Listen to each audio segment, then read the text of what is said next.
10 kilong shabu ang nasabat ng mga otoridad sa bypass operation sa Parañaque City. Nakatakda na raw sanang i-deliver ang droga sa iba't ibang lugar sa Metro Manila. Balitang hatid ni Marisol Abduraman, exclusive.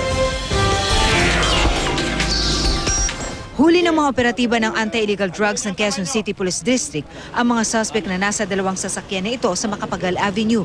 Alas 6 pa lang daw ng umaga na mag-umpisa ang transaksyon sa pagitan ng nagkunwaring buyer at mga suspect. Hindi raw naging madali ang operasyon para mahuli ang grupo dahil ang transaksyon nangyari simula sa Cubao sa loob ng sasakyan, nagpalipat-lipat daw ng lugar hanggang makarating dito sa Macapagal Avenue sa Parañaque City.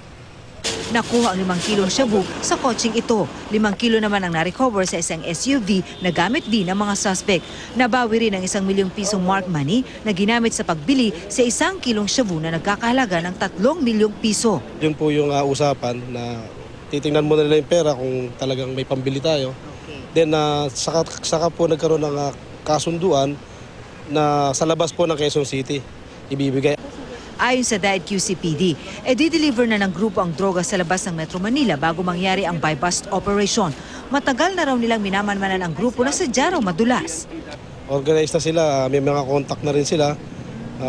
Hindi natin masabi, basta may mga contact sila na tumutulong sa kanila. Marami pong ipapahamak yung 10 kilo na yan, mga kabataan po natin.